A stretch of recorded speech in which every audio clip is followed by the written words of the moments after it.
কারবালার পবিত্র ও বেদনাময় ইতিহাস। হিজরি ৬০১ সালের মহরম মাস, আরব মরুভূমির বুকে ইউফ্রেটিস নদীর তীরে কারবালা, একটি নীরব জনপদ। সেখানেই ঘটেছিল ইসলামের ইতিহাসের সবচেয়ে হৃদয়স্পর্শী ঘটনা, ইমাম হুসেন আলাইহিসসালাম ও তার মহান পরিবার সহচরদের শাহাদাত। কেন এই ঘটনা ঘটেছিল? মুয়াবিয়ার মৃত্যুর পর তার ছেলে ইয়াজিদ খিলাফত গ্রহণ করে মুসলমানদের কাছ থেকে জোরপূর্বক বায়াত চাইতে থাকে। ইমাম হুসাইন আলাইহিসসালাম সত্য ও ন্যায়ের পথে অটল থেকে বলেছিলেন, অন্যায়ের শাসন মেনে নেওয়া নবীর নাতির কাজ নয়। তিনি কখনোই অত্যাচারী শাসকের সামনে মাথা নত করেননি। হুসাইন আলাইহিসসালামের যাত্রা। মদিনা থেকে মক্কা, তারপর কুফার আমন্ত্রণ পেয়ে হুসাইন আলাইহিসসালাম পরিবারসহ যাত্রা শুরু করেন। কিন্তু ইয়াজিদের বাহিনী তার পথ রুদ্ধ করে কারবালার মরুভূমিতে তাকে থামিয়ে দেয়।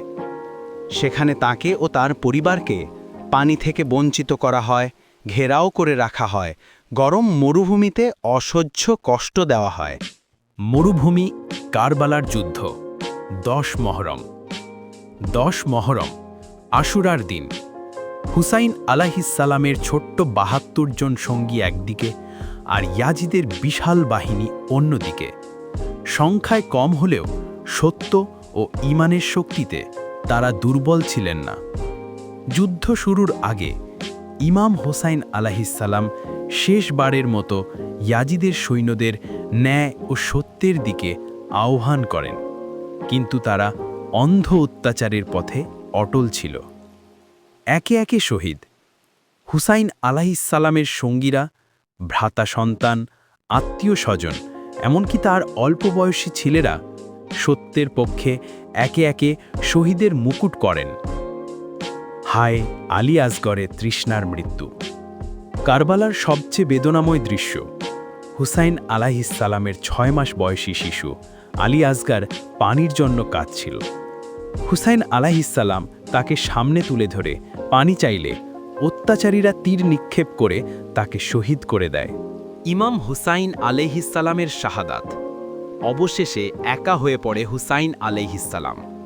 তবুও তিনি শেষ পর্যন্ত যুদ্ধ করেছেন। দুশমনরা তাকে ৪ দিক থেকে ঘিরে নির্মমভাবে আঘাত করে শহীদ করে।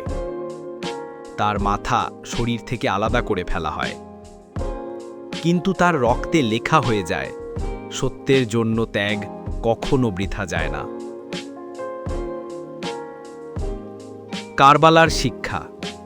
কারবালা আমাদের শেখায় অন্যায়ের কাছে মাথা নত না করা, সত্য ও ন্যায়ের পথে দৃঢ় থাকা, জুলুমের বিরুদ্ধে দাঁড়ানো, ত্যাগ, ধৈর্য ও ঈমানের মহত্ব। ইমাম হুসাইন আলাইহিসসালামের এই ত্যাগ মানবতার ইতিহাসে এক অমর আলো।